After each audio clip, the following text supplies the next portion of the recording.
It's so lovely to see you. You look so well. So do you. You look great. Where are you? We're in LA. You're at home in London. No, I'm at the Savoy. Thank God for that, because I was like, when did you develop a penchant for posh chairs?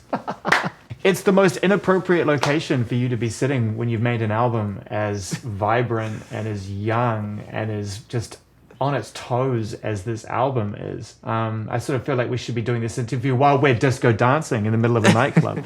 I want to pull it apart in the most beautiful way I can over the course of this conversation. But first of all, I just want to ask you once again, and maybe I've asked you this question every time that you put an album out, so let's just create a timeline of them. How do you feel when you've let go of something and now you have to really let it go for us to be able to appreciate it? And if you could put into words on your third album proper, how you feel on the verge of releasing this album, Love Goes. Oh gosh, I feel relieved. There was always a relief, and I feel a bit emotional. Even now, just sitting here talking about this record, I feel super emotional about it because the last 2 years have been a really, really mad time, of experimentation, of finding myself, with my gender expression, with so much that has happened the last 2 years. It's captured in this music, and I really set myself free with this record, and I just went in the studio and I tried to home in on my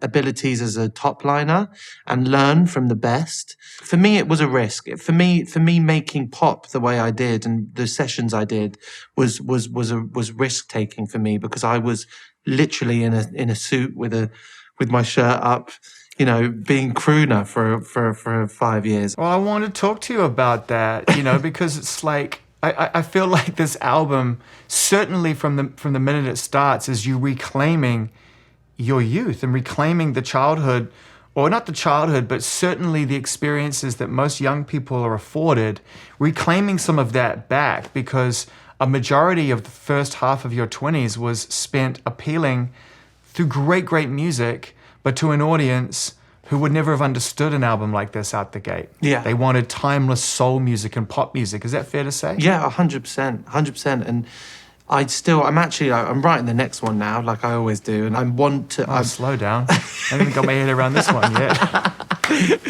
But I still love soul music so much, but I felt in the lonely hour and everything began so naturally for me.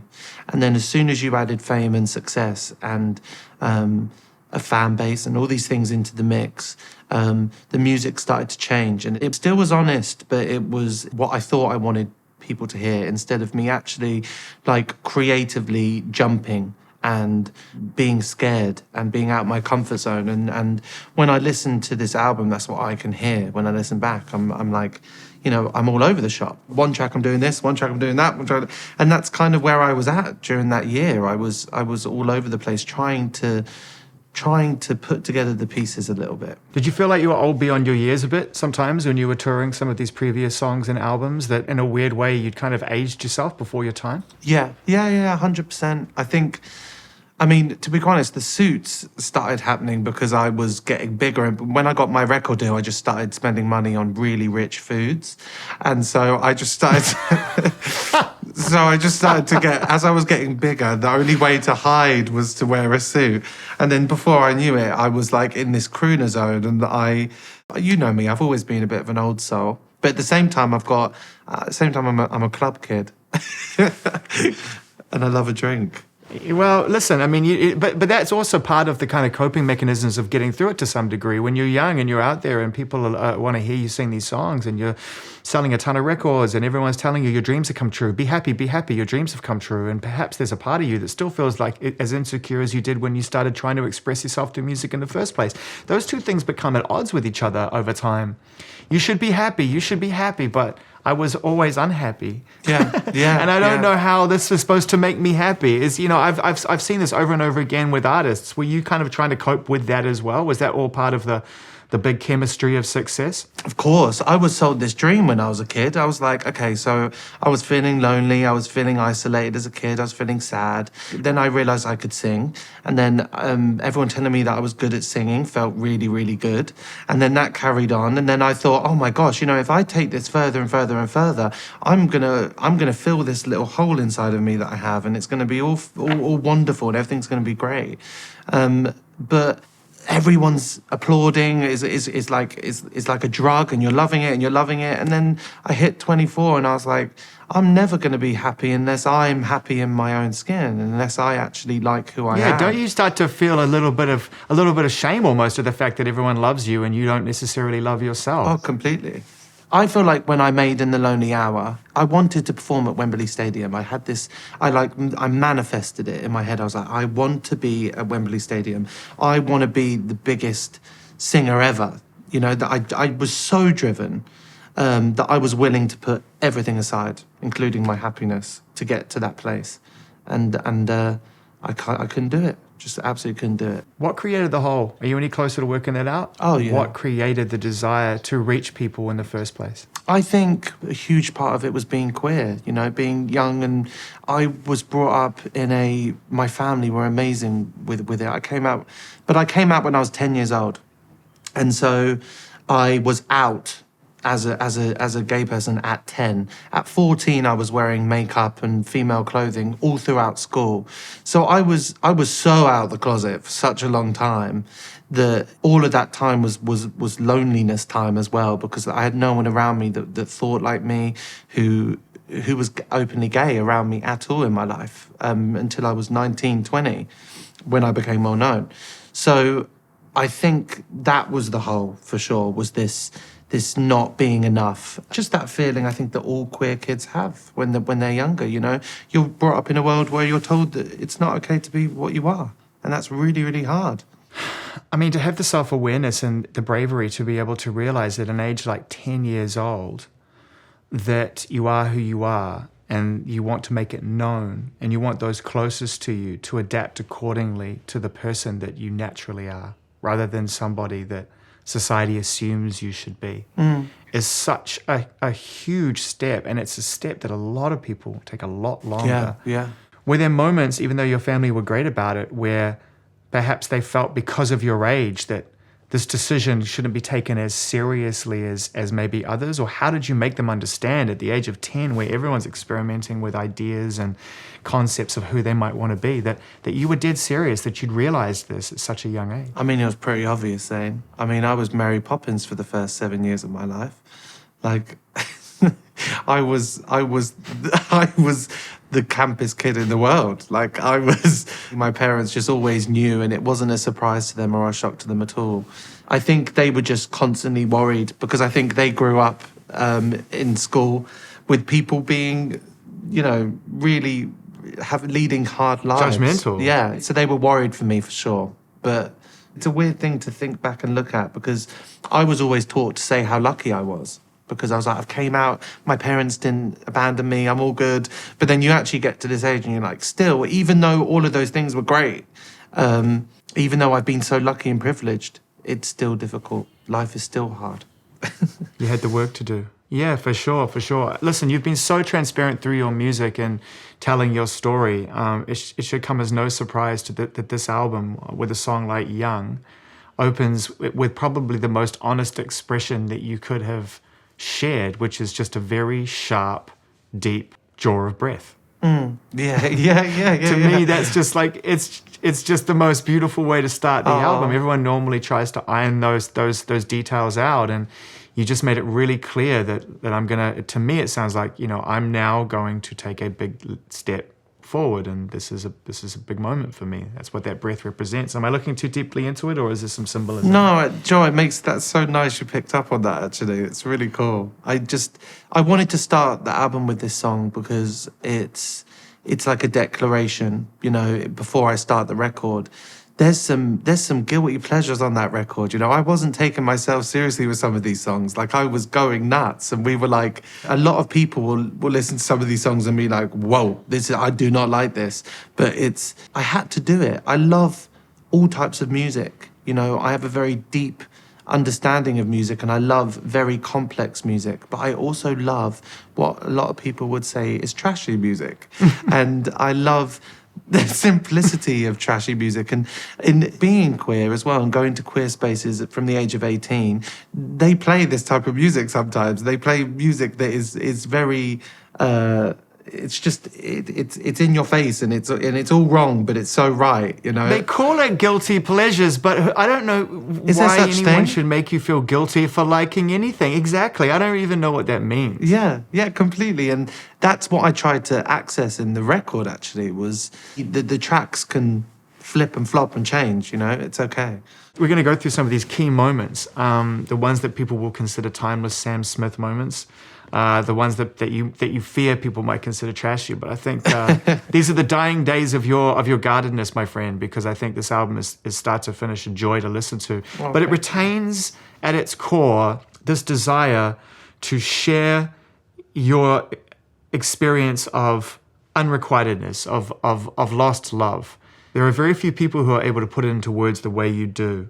And yes, you're dancing whilst you're telling these stories, but these stories to some degree remain at the core of who you are. You know, I wonder whether or not the expectation of others throughout your life, and particularly your career, has somehow transferred into your expectation of relationships in your personal life and what they're supposed to match up to. Yeah, completely. Yeah, I've sometimes when I'm with someone, I think I'm with what I think we could be instead of what we actually are. You know, sometimes The idea, yeah. yeah, I get addicted to living in the future, and addicted because it's a comfort. You know, when you're in when now is a horrible place to be, I have the ability to escape to the future or somewhere else, and it's always been comforting. Whereas now I'm learning to just sit in the moment, but I definitely do that with relationships too. It's tough on the people you're in relationships with, and I think a lot of times when the singer sings of heartache, then the fans empathize with the singer. And I think what I hear on this album for the first time really is a self-realization that maybe you haven't been the easiest person to connect with, and that it's been tough for others too. Oh, completely. 100%. It's a horrible thing to admit. This album is about a certain relationship, and it's my first ever relationship that I had. All my relationships have been 4 to 5 months, but this was the first biggie, I'd say. And it awakened me sexually, it awakened so many parts of me. It was a trial for sure, and I was dealing with so much in my head whilst going through it. There's a song called Forgive Myself on the album, and that was actually, it's towards the end of the album, but I actually wrote it at the beginning. And that was the big thing, is like, I don't have you here anymore to talk through this or to take the blame or anything. I've got to figure this all out by myself now. And to do that, I've got to accept that maybe I wasn't great as well. This is something that started, you know, with an album title. I mean, your debut album, which sold millions and millions of copies around the world, is called In the Lonely Hour. I think really this sounds to me, especially on the song you just mentioned, which is a beautiful song, and my only complaint is I felt it should have been sooner up the album because of what it represents to the narrative of the album, right? It feels like you've had to get to that point through the course of listening to the album, but I feel like you were already there when you started writing. So for me, it's like that song is a representation of the journey that began within the Lonely Hour, which is when you're in that space on your own and you haven't got anyone to pump you up. That's when you really have to face those things down. And you obviously weren't able to do that on album 1, right? You just weren't there yet. No, and I didn't have therapy. I know it sounds crazy, but like when this, I was so heartbroken. Therapy is great. It's incredible. I was so heartbroken when writing this record. I'd say the first proper time I've been actually heartbroken. Like that feeling of like they're gone, you can't sleep, like the really, really bad feeling. The feeling that my mother dreaded me and my sisters to feel. And I really, really felt it. And this is kind of the first proper heartbreak album I've ever written, I'd say, because the others were... Not the idea of it. Yeah, the others were the idea of it, and it was pure unrequited love. This, I would like to say that we loved each other. So I definitely loved him. So it was proper. What did you listen to? What did you turn to in this moment as a friend musically to help you soundtrack this experience? Really important selections during a time like this when your emotions are at their absolute peak. Honestly, I was on tour when I was feeling heartbroken, so I was trying to get through shows every other night or a couple of nights in a row whilst it was happening. So I turned to divas. I was like, the only way I'm going to get off my ass and get out of bed is if I channel my Beyonce, if I channel my Christina and my, all these divas, and I turned to them. And Robin for me was huge on this record, just listening to her nonstop, because I could dance and be sad at the same time and feel empowered. But yeah, like always, I have this little box I can go to whenever I'm down, and it's all full of strong women.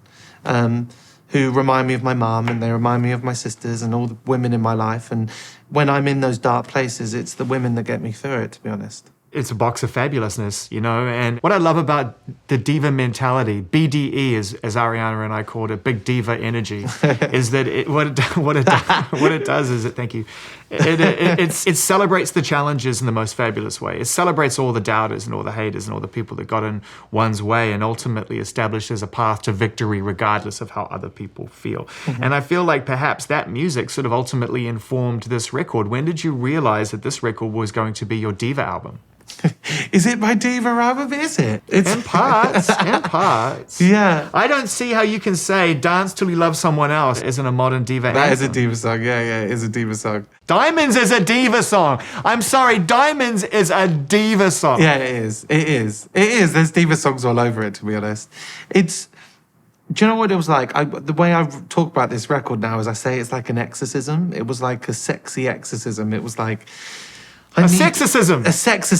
That sounds so bad, Zane. And it's like, I basically got to the point, Zane, where I was like, I'm 27 years old right now. 27 years old. And if I'm going to dance and sexercise myself, I need to do it now. Well, I'm going to talk about Diamonds for a second, because it's an exercise in character development, really. And what's really interesting about it for me is the way that it lands on the record, coming off a song like Young. And perhaps your most interesting vocal performance on record yet is the last part of Young, where you feel capable and confident enough to not put your voice on display at the highest possible level, because everyone knows you're one of the greatest voices alive today. But you actually show this very, very deep, personal side of your vocal, which I love. And then it goes into this song Diamonds, which almost fast forwards to the end of this experience, to go from young to a life lived. Was that very deliberate in the way that you positioned it? Because it's the most kind of, I don't know, like age-orientated experience as a songwriter I think I've heard you do. Yeah.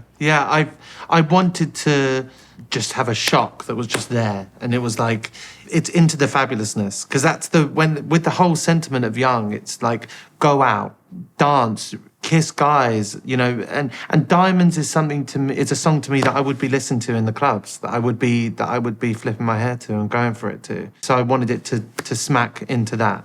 I really did. The next song on the record is called Another One, and this is, where the dance floor shows up, but again in this kind of very Robin influenced, restrained environment where you're dancing, but it's also very thoughtful, very heartbreaking song.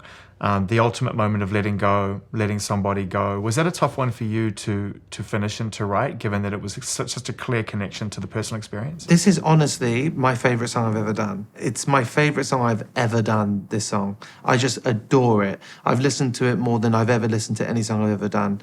I wrote this with Nooney, Linus and Nooney in LA, and I'd found out something on the morning before, and I got in the studio, and this song just completely just came out, and we ended up like sitting on their balcony having some champagne, and we were just dancing in the sunlight to this song. And I love how honest this song is. I love it to sing it. Feels beautiful to sing. What I love about it is I'm trying to sound nice in these lyrics, as in like I'm cool with it, it's fine. I was convincing myself that I was so over it. It's beautifully barbed in its gentleness. It's this thing that gets under your skin, this song, because you feel like to some degree, wow, Sam has got to a point where forgiveness is paramount, but it's not entirely there. Yeah. It's Yeah. not entirely there. Completely. And I felt through the record, actually, Young starts the record, and Diamonds and another one, it is Young. I'm young when what I'm talking about is I'm still blaming and I'm pointing the finger and I'm being sassy and I'm saying I'm over it when I'm not. And then as it goes further through the record, I sit down a little bit more and I'm like, okay, no, this was both of us. The world that we're in right now, and even the industry as a micro within that macro experience, has no doubt changed over time from the boy you were at school, trying to establish your queerness in an environment that didn't understand, and yet there's still transphobic and homophobic and anti-queer attitudes that permeate through not just the world, but this business. I want to talk a little bit more about that from your experience, because as someone who's done so much towards establishing the queer voice in this environment, and yet it still sounds to me like you're hyper aware of the challenges that are still faced. Yeah, I mean, it's everywhere, Zane. It's hard. I never want to get into it too much because everyone will go nuts if I do. But it's hard. Why would they go? Why would they go No, nuts? it's something that's heavy. That's obviously going on in everywhere, around the world at the moment. But I'm up against it. I mean, you just got to look at all how many queer people there are in the charts right now to know that, and how many queer movies there are in the world, and how many queer actors we have, and how, all these things. It's very obvious, I think, in front of us that we're not where we should be, and there's stories that aren't being told and chances that aren't being given to people because people aren't ready for it maybe yet, and maybe it's not where the money is. That's the truth of it. I'm finding it hard sometimes to navigate myself through it because sometimes one can feel like their dreams are capped because of their expression and who they are. It's like you can only get so far because, it's not going to reach the masses. That message isn't going to reach the masses, which can be a hard pill to swallow. It's so conflicting, isn't it? I can imagine, because on the one hand, yes, you want to feel like you can go and achieve all that is in your heart based on the talent and the passion you have and the work ethic that you're willing to put into it. And the disappointment of feeling like that is not available to you and your peers. Yeah, but also, when I'm saying this, I just want to make it very clear this is not woe is me. Like, it's not woe is me. I'm more speaking up for other people, other queer people who won't even get a quarter where I've got to because of them being black or trans or, all these things. Self-awareness is really important right now. We need a lot of self-awareness in order to create a greater awareness. I totally understand you jumping in to say that, and I think it shows that you're hyper aware of the need to help from an empathetic point of view rather than from a self-obsessive point of view. But the point I was going to make was that there is some freedom in knowing that the only dreams that truly matter are your own, and the only expectations that truly matter are your own, and that ultimately, by serving your own purpose as you've done on this record and making the record that's in your heart, you are doing great work towards climbing over these walls and showing people that you're not going to be beholden to the things that you've earned that can hold you down. Yeah, that's actually such a beautiful way to put it. And then something that I remind myself every day, like I always say Wembley Stadium because I never performed there and it's my dream. But performing on Wembley Stadium, dressed in what I was dressed in 5 years ago and singing another 2 albums worth of songs that sounded like the songs from the first record, I would not be happy. And I'd rather never play that place in that way because I'd only ever want to do it as me. I'd only ever want to be dancing on that stage.